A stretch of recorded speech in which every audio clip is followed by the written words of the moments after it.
Isang sanggol sa Colombia ang nadiskubre ng mga doktor na buntis nung ito'y isinilang. Marami ang hindi makapaniwala sa pangyayaring ito at ang iba ay naguguluhan kung paano nangyaring magbuntis ang isang sanggol na nasa sinapupunan pa lamang ng kanyang ina.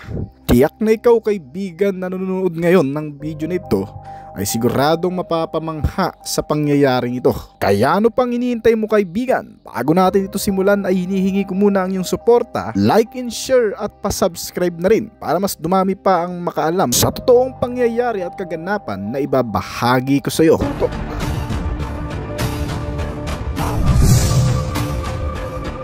Isang sanggol sa Colombia ang nadiskubre ng mga doktor na buntis matapos na makita sa isinagawang x-ray sa sinapupunan ng ina kung siya ay nagpapacheck up sa ika-8 buwan ng kanyang pagbubuntis. Pero sa masusing pagsisiyasat at pananaliksik ng mga eksperto ay napag-alaman pa rin ang tunay na dahilan kung bakit nangyayari ang kakaibang pagkakataong ito. Na ayon sa mga pag-aaral ay nangyayari lamang ito isang beses sa loob ng 500,000 na batang ipinapanganak sa buong mundo sa loob ng isang taon. Well, paano nga ba ito nangyari at ano ang naging dahilan kung bakit nasa sinapupunan pa lamang ang sanggol ay nagdadalang tao na?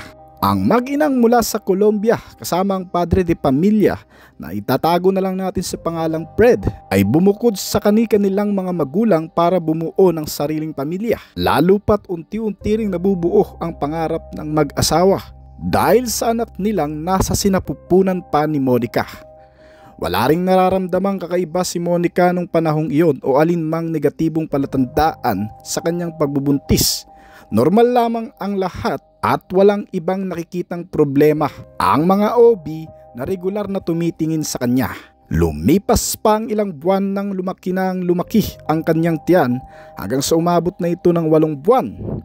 Dahil sa sobrang excited ng mag-asawa na halos hindi na makapag-antay pang masilayan ng bagong miyembro ng kanilang munting pamilya, sa huling buwan na ito ay nagpa-check up muli si Monica at ito'y nagpa-ultrasound pa umano para masubaybayan ang nalalapit nitong paglabas sa totoong mundo. At naisipan din ng mag-asawa na ang ipangalan nila sa kanilang magiging anak ay Itzarama. Ang 30 taong gulang na si Monica ay inirefer sa doktor na si Miguel Parra, isang OB na dalubhasa at marami ng kasanayan sa mga kaso ng pagbubuntis, na nooy nagtatrabaho sa Barcelona.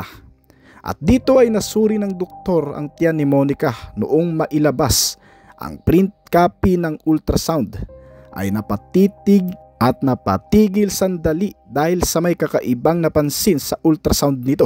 Ayon sa doktor, ang fetus ay mayroon daw ngayong liver cyst o bukol sa atay.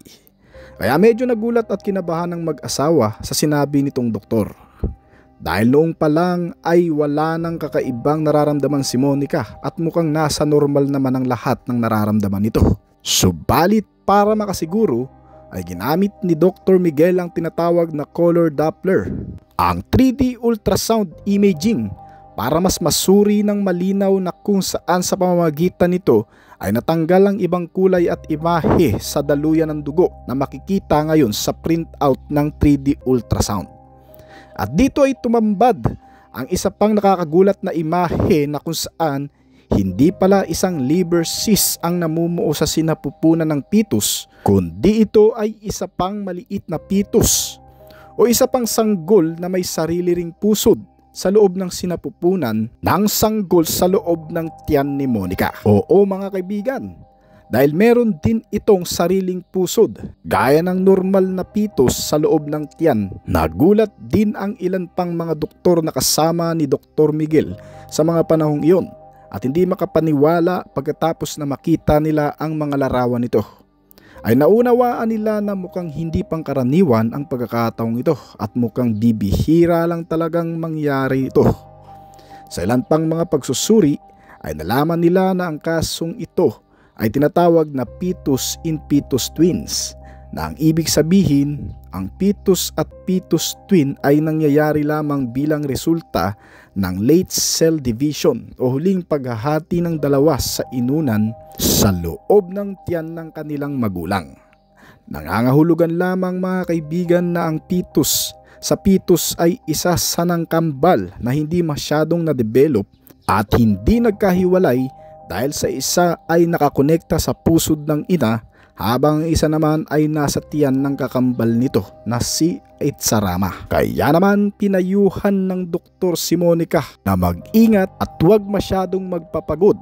Niresetahan din ito ng ibang mga medisina makatutulong para mas maging makapit ang sanggol na dinadala nito. Lumipas na ang isang buwan, panahon na para sa katuparan ng kapanganakan ni Monica. Nakapagpasya ang mga doktor na i-refer sa CS o cesarean session para mas maingat na mailabas ang dalawang sanggol sa sinapupunan nito. Kaya sa puntong ito ay nailabas ng mga doktor si Itsarama at dito na rin isinagawa ang surgical procedure para naman mailabas din ang kakambal nito sa loob ng tiyan ni Itsarama. Nailabas man ng sanggol sa loob ng tiyan nito na may kumpletong dalawang paa at dalawang kamay at meron din itong dalawang mata at dalawang tenga, ngunit hindi nabuo ang ilang mga internal organs nito gaya ng utak, puso at marami pang iba na umaasa lang mabuhay sa pamamagitan ng pagsipsip ng mga bitamina at pagkain na nasisipsip ni Itsarama sa panahong umaasa rin ito sa pagkuha ng bitamina ni Monica. Bagamat naging matagumpay ang surgical operation kay Monica at sa sanggol nito, ay hindi pa rin nabuhay ang sanggol sa sinapupunan ni Itsarama. Makalipas ang 2 buwan na kung saan ay medyo maayos na ang kondisyon ni Itsarama dahil sa mga panahong nasa sinapupunan pa niya ang kakambal nito ay nakaranas ito ng kakulangan sa bitamina. Kaya naman sa pagkakataong ito ay nanumbalik na ang kanyang sigla at normal na ang kanilang pamumuhay. Kaya naman ang mag-asawa ay masayang namumuhay ngayon sa bansang Colombia kasama ang kanilang munting anak na si Itsarama. Well, kung nagustuhan yung topic natin ngayon, pwede nyong i-comment sa ibaba ang iyong opinion. Maraming salamat po.